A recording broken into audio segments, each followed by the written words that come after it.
Good afternoon, and thanks for joining us from the Ohio AgNet, the voice you know with the News You Trust studio, sponsored by the Grain Equipment Company, where innovation meets execution. I'm Joe Everett. Some quick calendar reminders. The Jackson County Regional Livestock Market will have a bred cow sale on March 14th at 6 p.m. and a club pig sale on March 16th at 2 p.m. JCRLM.com, your livestock authority. Now looking at some of your agricultural news headlines. The USDA's World Agricultural Supply and Demand Estimates report showed that 2024 through 2025 U.S. corn outlook is unchanged relative to last month.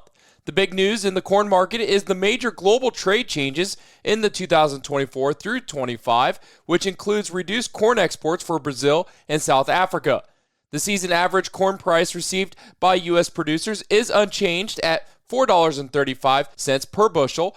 The U.S. 2024 through 25 soybean projections are unchanged this month as well. The season average soybean price is projected at $9.95 per bushel, down 15 cents from last month. The soybean oil balance sheet includes higher export and lower soybean oil use for biofuel.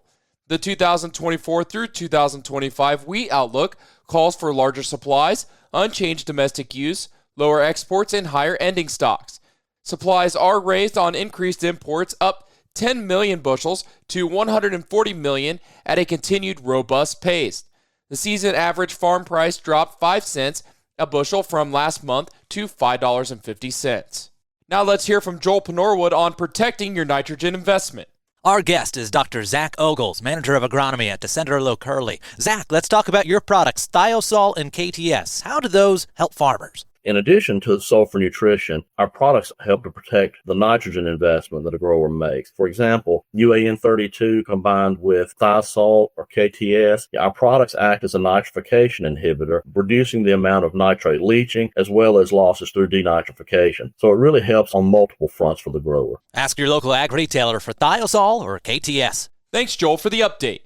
While retail fertilizer prices continue to be on the rise for the first week of March, one fertilizer that was considerably higher was UAN28, was 7% higher compared to last month with an average price of $354 per ton. The remaining 7 other fertilizers were slightly more expensive looking back last month. DAP had an average price of $765 per ton, MAP at $810 per ton, and potash at $447 per ton, urea at $548 per ton, 1034O at $646 per ton, anhydrous at $751 per ton, and UAN 32 at $397 per ton. On an average price per nitrogen basis, the average urea price was 60 cents per pound, anhydrous at 46 cents per pound, UAN 28 at 63 cents per pound, and UAN 32 at 62 cents per pound. Stay tuned. We'll be back with more after this. Biodiesel isn't just a fuel, it's a game changer for your engine, your wallet, and your farm. Cleaner burning and efficient, biodiesel enhances engine life, power, and fuel economy. Plus, it delivers real value, adding $1.33 to every bushel of soybeans grown. That's 13% more value per bushel, directly tied to the biofuels market. Ready to turn soybeans into power and drive with purpose? Learn how at soyohio.org. Let's check in with Joel Panorwood as he is in Washington, D.C. with the Ohio Farm Bureau with the county presidents, where he caught up with House Ag Committee member Congressman David Taylor. The Farm Bill, going through with that, do you have good prospects? Do you think it'll pass this year?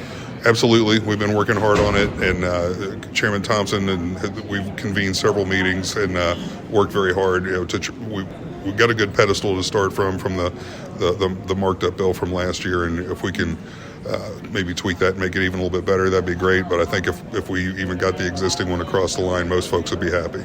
Any perspectives that you've heard here in your other talks with farmers that has stood out? On that note, when I've talked to Farm Bureau representatives and farmers in the district and other places, they all sort of shared that sentiment that they were pretty satisfied with how the marked up bill looked. It did the things they wanted it to do. In large part, nothing's ever perfect, but it was something that gave them some certainty, something they can work going forward with, and that the uncertainty is what puts the family farms at risk more than anything else. Again, that was our own Joel Panorwood visiting with House Ag Committee member Congressman David Taylor. Now let's take a look at your markets, brought to us by Seed Consultants. Simply better performance online at seedconsultants.com. Well, another down day in the grains. Let's start off with May corn, 460 3/4, down 9.5. July corn, 467 1/2, down 9.5. December new crop corn, 448 1/4, down 6 1/4. May soybeans, 10 1/2, down 10 3/4. July soybeans, 1015 1/2, down 10. November soybeans, 1006 1/2, down 9 cents. May wheat, 554, down 2 3/4. July wheat, 569 1/2, down 2 1/4. In livestock, April live cattle 201.40, up $1.85. June live cattle 197.87, up $1.62. April lean hogs 86.50, down a nickel. May lean hogs 90.45, up 25 cents. April feeder cattle 280.72, up $3.02, and May feeder cattle 281.87, up $2.92. Thanks for joining us and have a great afternoon, everyone. This is the Ohio AgNet.